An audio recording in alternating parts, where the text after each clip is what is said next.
Hello दोस्तों, स्वागत है आपका स्टडी विद टीप बनारस में। आज हम इस वीडियो में डिस्कस करने वाले जो सीटेट में प्रीवियस ईयर क्वेश्चन पूछे जाते हैं ब्लॉक्स पर आधारित, है ना। ऐसे डिब्बा डिब्बा करके बना देगा, चलिए पूछ देता है, फिर इसका परिमाप बताओ, इसका क्षेत्रफल बताओ। तो वो बेसिकली आयत और वर्ग ही होते हैं या घन घनाभ होते हैं। इसी में थोड़ा ट्रिकी कर देता है, बस इसीलिए आपको थोड़ी सी दिक्कत हो जाती होगी। ठीक है, तो इस वीडियो में हम देखेंगे कुछ क्वेश्चन को जो कि आपके एग्जाम के पॉइंट ऑफ व्यू से बहुत ही इंपॉर्टेंट होने वाले हैं। तो चलिए देखते हैं। फर्स्ट देखिए क्वेश्चन जो कह रहा है, दी गई आकृति समान आकार के 5 वर्गों से मिलकर बनी है। ठीक है, कितने वर्गों से? 5 वर्गों से। यहाँ पे देखिए, ये गिन लीजिए, 1 2 3 4 और 5। तो ये 5 वर्गों से मिलकर बनी है। और इस पूरे आकृति मतलब 5 वर्गों का क्षेत्रफल कितना दिया है? 180 वर्ग सेंटीमीटर। तो आकृति का परिमाप पूछा है। ठीक, अब देखिए 180 वर्ग सेंटीमीटर पूछा है। 180 वर्ग सेंटीमीटर का मतलब क्या होता है? देखिए, अगर सेंटीमीटर स्क्वायर आप लिखेंगे ना तो वो कहलाता है वर्ग सेंटीमीटर। इसी को पढ़ते हैं सेंटीमीटर स्क्वायर या वर्ग सेंटीमीटर, एक ही बात है। ठीक, अब पहली बात, अगर आप किसी चीज़ का क्षेत्रफल लिख रहे हैं तो ये सेंटीमीटर स्क्वायर इसकी यूनिट होती है, ये भी आपको ध्यान में रखना है। ठीक, अब चलिए अब तीसरी बात देखते हैं। कितना हमारा वर्ग है? कितना है ये? 5 वर्ग है ना। 5 वर्ग का कितना दिया है? वर्ग का जो क्षेत्रफल दिया है वो कितना दिया है? 180 सेंटीमीटर स्क्वायर। ठीक, अब देखिए, अगर हमें 5 चीज 180 रुपए में मिल रही है ना। अगर आप गए 5 कलम खरीदने, मान लीजिए, वैसे तो दाम होगा 25 रुपए अगर 5 का लेते हैं। मान लीजिए अगर आपको 180 रुपए की पड़ी वो, ठीक, दुकानदार ने आपको ठग दिया। उसके बाद आप क्या करेंगे? अगर एक कलम का दाम आपसे कोई पूछे तो क्या करेंगे आप? 180/5 ही तो करेंगे ना। 180/5। ठीक, तो ठीक इसी प्रकार से अगर 5 वर्ग की वैल्यू या 5 वर्ग का क्षेत्रफल 180 है तो ठीक उसी प्रकार से एक वर्ग का क्षेत्रफल कितना होगा? 180/5 करेंगे ना। ये 180 है, 180/5 कर देंगे। ठीक, तो 5 से अगर आप 180 को काटेंगे तो कितनी बार में जाएगा? आपका आंसर हो जाएगा 36। कितना हो जाएगा? 36। ठीक है, तो 36 बार में आपका होगा। अब देखिए, यहीं पे नहीं रुकना है आपको। देखिए ऑप्शन सी में 36 दिख रहा होगा, बिल्कुल नहीं। आपको देखिए ये भ्रमित करने के लिए हो सकता है। अब यहाँ तो आप एक वर्ग का क्षेत्रफल बता रहे हैं ना। एक वर्ग का जो क्षेत्रफल है वो है ना 36, लेकिन हमें वर्ग का परिमाप पूछा है। देखिए क्वेश्चन में लास्ट लाइन में आकृति का परिमाप सेंटीमीटर में पूछा है। तो इसके लिए चलिए हम नेक्स्ट पेज पे देखते हैं, है ना। तो हमने जो पेज पे देखा था उधर कि 180/5 किया ताकि हमारा एक वर्ग का क्षेत्रफल कितना निकल कर आ गया था? 36। ठीक है, कितना निकल कर आ गया था हमारा? 36 आ गया था। तो ये हमारा एक वर्ग का क्षेत्रफल कैसे आया था? 180/5 करने पर। ठीक, 5 से 180 को काटा, 36 आ गया। और ये 36 कितना था? एक वर्ग का क्षेत्रफल, मतलब एक सिंगल वर्ग का क्षेत्रफल कितना है? 36। ठीक, इसी तरीके से 36, इसी तरीके से 36, फिर 36, फिर 36, मतलब ये टोटल मिला के 180 हो जाएगा। इतना तो बात हो गया। अब देखिए परिमाप पूछा है। ठीक, सबसे पहले हमें एक भुजा पता होनी चाहिए। एक भुजा मतलब अगर एक वर्ग का क्षेत्रफल 36 है तो उसकी एक भुजा का माप कितना होगा?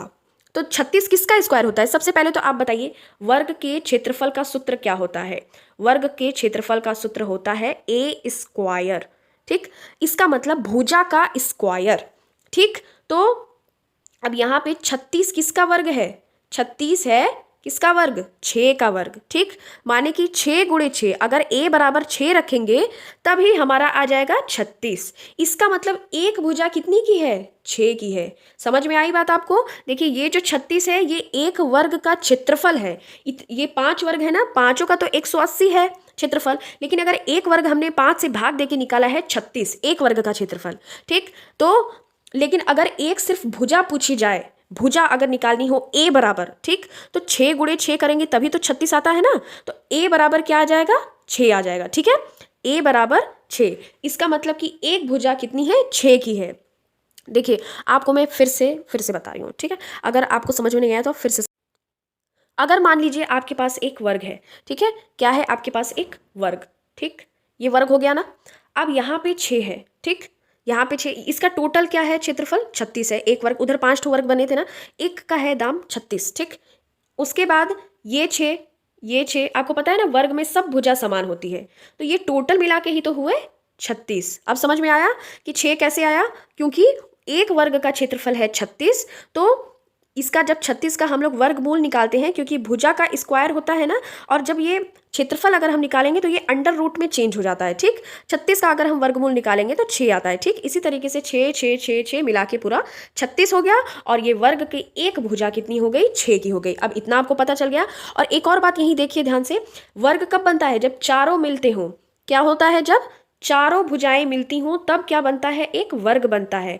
इसका मतलब कि अगर ये वाली भुजा को छिपा दें तो ये एक 3 भाग दिखे तो वो वर्ग नहीं कहलाएगा। ठीक, ये अगर भाग छिप जाए, अगर सिर्फ यही बाहर से दिख रहा हो तो वो वर्ग नहीं कहलाएगा, क्योंकि वर्ग में चारों भुजाओं का दिखना अत्यंत आवश्यक है, तभी ये वर्ग कहलाएगा। ठीक, इतनी बात आपको समझ में आई, क्योंकि इसी एक चीज से ही आपका वो सवाल सॉल्व होगा। ओके, तो चलिए देखते हैं हम वो सवाल क्या था। तो वो सवाल देखिए, यहाँ पे हमने इसको डिस्कस किया हुआ था इतना। तो यहाँ पे देखिए, ये जो देखिए ये वर्ग है, आपको दिख रहा होगा यहाँ पे, ये 1 2 3 4 और ये 5, तो ये पूरे वर्ग है ना। अब एक का हमने देखा था कि 6 है, ठीक है, एक का 6 है। और आपको यहाँ पे देखिए, रुकिए थोड़ा सा मैं इसको रब करती हूँ। अब देखिए यहाँ पे पांचों वर्ग आपको दिख रहे हैं, ठीक है, 5 वर्ग दिख नहीं रहे हैं, लेकिन देखिए यहाँ पे ध्यान से देखिएगा। अभी मैंने आपको बताया कि अगर ये चारों भाग दिखे तभी आपका ये वर्ग कहलाएगा, लेकिन अगर ये सिर्फ और सिर्फ 3 भाग दिखेगा तो ये वर्ग नहीं कहलाएगा। इतनी बात आपको ध्यान है। ठीक, अब देखिए यहाँ पे देखिए, ये वाले भाग में सिर्फ ये दिख रहा है बाहर से। ठीक, अगर आप इस आकृति को बाहर से देखेंगे तो सिर्फ ये भाग दिख रहा है ना। ये वाला जो भाग है, मैं आपको यहाँ पे हाईलाइट कर रही हूँ, ये वाला जो भाग है वो नहीं दिख रहा है। ठीक, वर्ग की ये जो चौथी वाली भुजा है वो अंदर साइड आ गई है ना। देखिए ठीक इसी प्रकार से जो जो मैं ब्लू कलर से कलर कर रही हूँ वो आपको अंदर साइड से दिखेगी, मतलब वो आपको बाहर का जो सरफेस है, ये बाहर का सरफेस जो दिखेगा वही आपको काउंट करना है। ठीक, तो देखिए जो जो भाग में ब्लू कलर से कलर कर रही हूँ, ठीक, जो जो भाग में ब्लू कलर से कलर कर रही हूँ वो आपको नहीं दिख रहा है। अब जो भाग में रेड कलर से कलर कर रही हूँ वो चीज़ आपको दिखेगा। ठीक है, वो चीज़ आपको यहाँ पे दिखना चाहिए। देखिए ये रेड कलर किया मैंने, ये रेड कलर किया, ठीक, ये भी रेड कलर, ओके, ये भी रेड कलर हो गया। फिर ये रेड कलर, मतलब ये दिख रहा है, ये भी दिख रहा है, ये भी दिख रहा है, ये भी दिख रहा है, ये भी दिख रहा है। ठीक है, इतना भाग, मतलब कि कितना पार्ट हुआ। देखिए यहाँ पे फिर से हम देखेंगे कौन कौन सा भाग आपको दिखा। देखिए लाल कलर से कितने भाग दिखे, 1 2 3, ठीक, 4 5 6 7 8 9 10 11 और एक ये ऊपर वाला 12, इतने भाग, मतलब कि 12 भाग आपको दिखे। ठीक, परिमाप पूछा है ना, परिमाप क्या होता है, परिमाप देखिए बाहरी जो सरफेस होता है, बाहरी जो चीज दिखता है वही ये इतना ऐसे ये परिमाप होता है। ठीक है, समझ में आया आपको। ठीक, तो यहाँ पे देखिए आपको कितना दिखा था, 12 भाग दिखा ना, हमने अभी देखा इसको, तो 12 और ये 6 इसको आपस में गुणा कर देंगे। ठीक, तो कितना आ जाएगा, 72, तो यही आपका परिमाप हो जाएगा, आपका उत्तर हो जाएगा। ठीक है, आई होप आपको ये सब समझ में आएगा। मैंने बहुत अच्छे से समझाने की कोशिश की है, थोड़ा टाइम ज़्यादा लग गया होगा, लेकिन मैं सोच रही हूँ कि आपको ये सारी ब्लॉक वाली जो चीज़ें हैं अच्छे से समझ में आ जाए। ठीक, तो इसका आंसर क्या हो जाएगा, 72।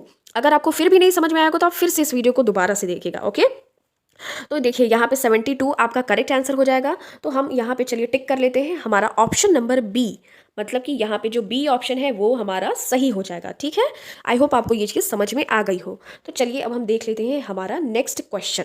देखिए नेक्स्ट क्वेश्चन क्या कह रहा है, एक ठोस जैसा कि आकृति में दिखाया गया है, ये वाला ठोस घनीय ब्लॉक क्यूबिकल ब्लॉक्स से बना है जिसकी प्रत्येक भुजा 1 सेंटीमीटर ब्लॉकों की संख्या है। ठीक, देखिए ये जो आकृति है ना, ये आपको घनाभ है, इसको क्या कहते हैं हम, इसको कहते हैं हम घनाभ। क्या कहते हैं, घनाभ, क्यूबॉइड। देखिए एक चीज़ होती है घन, ये एक वर्ग के समान होती है, इसको देखिए इस तरीके से बनाते हैं। ठीक, यहाँ पे ये देखिए ये हो जाती है, ये है घन, इसको घनाभ नहीं कहेंगे क्योंकि इसकी जितनी भुजा ये होगी उतनी ही भुजा ये होगी, उतनी ही भुजा ये होगी, उतनी ही ये होगी। मतलब कि जैसे हमने पिछले देखा था ना, 6 ये थी, 6 ये रहेगी, 6 ये रहेगी, 6 6 नीचे भी रहेगी। लेकिन देखिए घनाभ में क्या होता है, लंबाई होती है, चौड़ाई होती है और ऊंचाई होती है। ठीक, लंबाई गुणे चौड़ाई गुणे ऊंचाई, तीनों चीज़ मैटर करती हैं किसमें, घनाभ में। ओके, तो ये है जो हमारा फिगर जो आप देख रहे हैं ना यहाँ पे, ये हमारा घनाभ ही है। ठीक, तो इसमें लंबाई चौड़ाई और ऊंचाई देखनी होगी। कैसे देखनी होगी, ये यहाँ पे ब्लॉक्स बने हुए हैं उनके माध्यम से। ठीक, अब चलिए हम इसको नेक्स्ट देखते हैं पेज पर।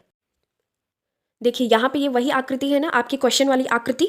ठीक, ये क्या है, एक तरीके से ये घनाभ है। अब देखिए ये वाली जो आकृति है, ठीक है, रुकिए, ये वाली जो आकृति है, ये आपको ये वाली आकृति और ये वाली आकृति में आपको समानता दिख रही है ना, क्योंकि इसमें बस ब्लॉक्स नहीं बने हैं नीचे वाले में, और इसमें आपके ब्लॉक्स बने हैं क्योंकि क्वेश्चन था। ठीक, अब देखिए यहाँ पे आपको ये ब्लॉक दिख रहा होगा, रुकिए मैं आपको इधर दिखाती हूँ, 1 2 3 4 और 5। ठीक है, कितना आया आपका, 5। अब यहाँ गुणा लगा लीजिए, क्योंकि लंबाई, चौड़ाई और ऊंचाई, ठीक, यही तीनों चीज़ हमें निकालनी है। क्या क्या? लंबाई गुणे चौड़ाई गुणे ऊंचाई, ठीक है, ये तीनों चीज़ निकालनी है। अब हमें दिख गया यहाँ पे, देखिए यहाँ पे हमने देखा था ना 5, तो 5 हम कर लेते हैं, ठीक है, गुणे। अब देखिए यहाँ पे हम एक और चीज़ देखेंगे, क्या देखेंगे वो? 1 2 3, क्या दिखा हमें? 3 दिखा ना, तो अब यहाँ पे 3 ब्लॉक कर लेते हैं, ठीक, गुणे कर लेते हैं, ठीक। अब देखिए यहाँ पे अगर हम देखें तो 4 ब्लॉक हमें और दिख रहे हैं। कहाँ पे? देखिए मैं दिखाती हूँ आपको, देखिए यहाँ पे 1 2 3 4, मतलब कि हम यहाँ पे क्या देख रहे हैं, यहाँ पे 4 आ गया ना।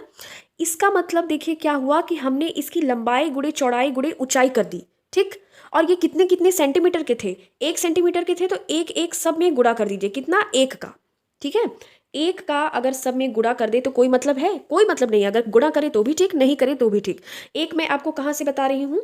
एक मैं आपको देखिए यहाँ से बता रही हूँ। यहाँ पे देखिए ये 1 सेंटीमीटर है ना, इसी की बात मैं कर रही हूँ। मतलब अगर एक एक आप 5 में भी गुणा कर दें, 4 में भी गुणा कर दे, 3 में भी गुणा कर दे, कोई मतलब नहीं है उसका। खैर फिर भी हम लोग यहाँ पे गुणा करके देख लेते हैं, ठीक है। तो अगर हम 1 का गुणा कर देते हैं, 1 गुणे 5 गुणे 4 गुणे 3, मतलब लंबाई गुणे चौड़ाई गुणे ऊंचाई, और 1 सेंटीमीटर का था ही ये, ठीक है। अगर क्वेश्चन में 2 या 3 रहता ना, तो यहाँ पे हर नंबर में आप 2 या 3 का गुणा करते, मतलब 3 गुणे 3, 4 गुणे 3, 5 गुणे 3, ठीक, इसी प्रकार से आप करते। लेकिन सिर्फ और सिर्फ 1 की बात की गई है, इसलिए 5 चौको 20, 20 तिहाई 60। तो ये आपका करेक्ट आंसर हो जाएगा। क्या? आयतन, ठीक, आयतन ही पूछा है ना, आयतन पूछा है हमारा। तो यहाँ पे क्वेश्चन में देख लेते हैं, तो आपका कौन सा ऑप्शन हो जाएगा? ऑप्शन नंबर ए आपका सही हो जाएगा, ठीक है। ऑप्शन नंबर ए देखिए यहाँ पे आपका सही हो जाएगा, ठीक है। तो 60 आपका क्या हो जाएगा? ब्लॉकों की संख्या। आयतन निकाल के ही हम ब्लॉकों की संख्या निकाल पाएंगे, क्योंकि ये लंबाई चौड़ाई और ऊंचाई में दिया रहता है, ठीक। लंबाई गुणे चौड़ाई गुणे ऊंचाई हमको निकालनी पड़ेगी, सभी ब्लॉक्स को काउंट करना पड़ेगा और देखना पड़ेगा। 60 यहाँ पे आपकी संख्या हो गई, ठीक। अब इसी तरीके से मैं आपको थोड़ी सी और इन्फॉर्मेशन दे देती हूँ, जैसे कि घनाभ क्या होता है और घन क्या होता है। आपने ईंट देखा होगा, माचिस देखा है ना, देखा ही होगा, सबके घर में होता है ईंट माचिस वगैरह। तो देखिए वो चीज़ होती है आपकी क्या, ये देखिए ये ईंट और ये माचिस, ये क्या होती है? घनाभ होती है। क्यों? घनाभ में देखिए लंबाई चौड़ाई और ऊंचाई तीनों ही होता है। मतलब कि देखिए आपने देखा ना, अभी 5 था, 3 था और क्या था? 4 था, ठीक। तो लंबाई गुणे चौड़ाई गुणे ऊंचाई हमने किया, तब जाके हमारा क्या निकला था? हमारी ब्लॉकों की संख्या निकली थी, ठीक। और एक और बात मैं आपको बताऊं, देखिए यहाँ पे देखिए घन और घनाभ क्या होते हैं। घन में देखिए आपका बिल्कुल सब चीज़ समान, जैसे ये आप देखिए रूब्रिक, तो देखिए यहाँ पे लाइन 1 2 और ये 3, हर जगह 3। यहाँ पे देखिए 1 2 3, हर जगह 3, 1 2 3, हर जगह 3। मतलब ये क्या है? ये एक घन है, ठीक है। क्या है? ये एक घन है, ये घन है। लेकिन घनाभ में क्या होता है? यहाँ हमने देखा था 4, ठीक है, ऊपर हमने देखा था 4, नीचे क्या देखा था हमने? 5 देखा था, इधर क्या हमने देखा था? 3 देखा था। मतलब लंबाई चौड़ाई और ऊंचाई तीनों देख ली थी। मतलब कि ये क्या हो गया? ये हमारा घनाभ हो गया था, ठीक है। तो इस तरीके से आई होप आपको समझ में आ गया होगा, ठीक है। और उम्मीद करती हूँ ये वीडियो लंबी तो हुई होगी, लेकिन मैं अपनी पूरी तरीके से सोच रही हूँ कि आपको ये समझ में भी आ जाए, ठीक है। तो चलिए ऐसे ही मिलते हैं फिर आपसे नेक्स्ट वीडियो में। Thank you so much for watching this. मिलते हैं आपसे नेक्स्ट वीडियो में, और अगर आपको कोई भी और सजेशन हो तो कमेंट सेक्शन में जरूर बताइएगा। अपना खूब सारा ध्यान रखिए। Thank you so much.